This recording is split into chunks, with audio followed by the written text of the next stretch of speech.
What's up, mystery gang?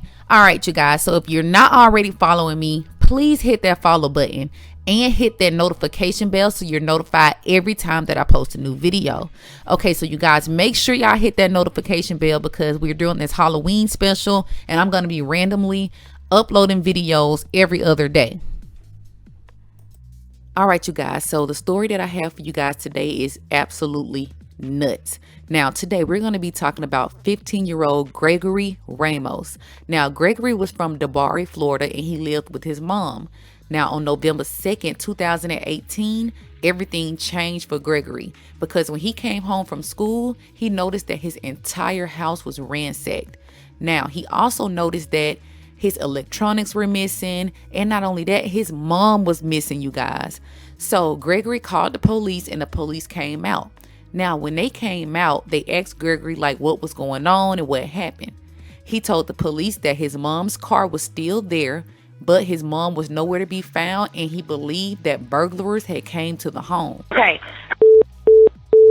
And my mom's car is here and it's on, and she's not home, and she was supposed to go to work today, and I can't find her. Your mom is okay. Your mom's car is there. Is there any other way she ever gets to work? Does she ever get a ride from anyone else? It's on. The car is on. It's turned on. The car is on, and you're sure she is not there? I searched the entire place. I've been here for like 8 minutes. I've been looking. Okay. I can't find her. Okay, I want you to stay on the phone with me. Now, you guys, you already know when it's a missing person case, the first couple hours are very crucial. So police, they get Gregory down to the police headquarters to question him about what happened and what do he think happened to his mother. Now, once they get down to the police headquarters, they notice that a lot of inconsistencies are in Greg's statements. So they look further into the situation and notice that Greg had scratches all over his face and neck as if somebody were fighting him. So when police question him about this, Greg then tells the police that he's responsible for his mother's disappearance. Matter of fact, scratch that, he's responsible for his mother's murder. After listening to the 911 call and observing the son who made that call, Gregory Ramos, you take a really good look at his face and the injuries he's got there, that this wasn't adding up. And there was probably close to 700 years of policing experience that responded to that scene. And after a series of questioning and following up on his story, detectives were able to break him. And basically, the story is a wonderful mother, Gail Clevenger. I'm probably messing up her name on this. But Gail was 46 years old. She was a mom. She was a wife. She was a sister. By all accounts, she was an amazing human being. So you guys, not only did police find out that he murdered his mom, this boy was gloating about it. I mean, he was happy. They're saying that he felt like he should have won a Grammy for how he tricked the police. Now, let me explain to you guys how this monster murdered his own mother. Now, it's being said that he was a Trump supporter and he was infatuated with the police. So he was going to this police exploratory program, and when he got home, his mother asked him about his grades because his grades were slipping. Now, allegedly it was a D. Now, you guys, I've had Fs. I didn't have like a 30 average in math. Don't laugh. But as far as a D, is that a reason to attack your mom?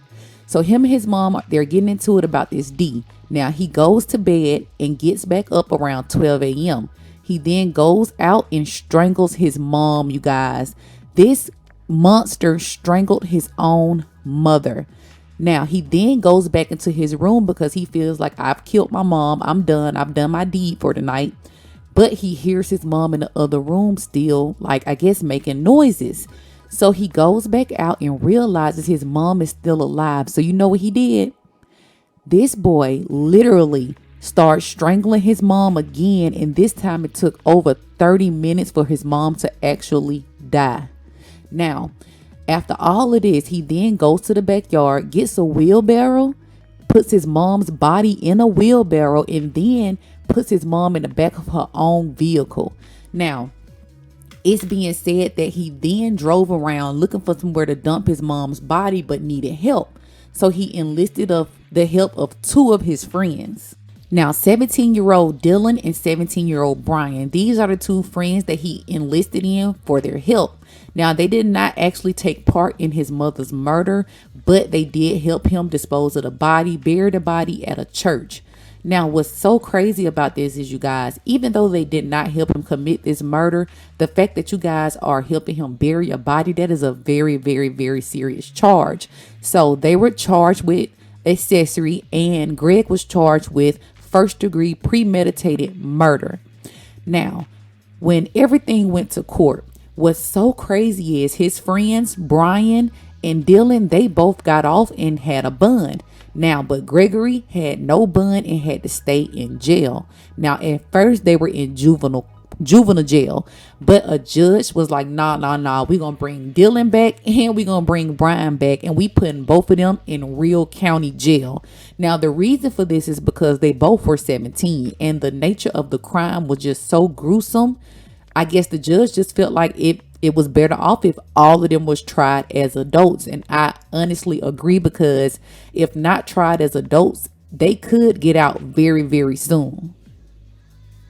Department of Juvenile Justice and Secure Detention for 21 days or until further court order. Deputies say he confessed to murdering his mom after an argument over a D grade he received at school.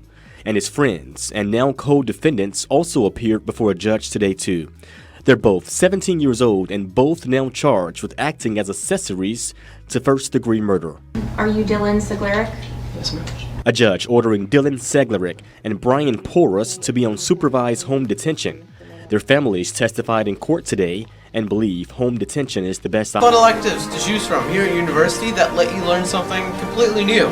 Sometimes high school can be stressful or even challenging. But electives can relieve some of that stress, make your day a lot better. Now, I know you guys are thinking the same thing I'm thinking. Why? Why did you have to kill your mother simply over a bad grade? It doesn't make sense. And the first thing I asked myself when I read this story was, where was the dad? Was there any other kids involved? And you guys, I could not find anything on this family. It's almost like there was no trace of them.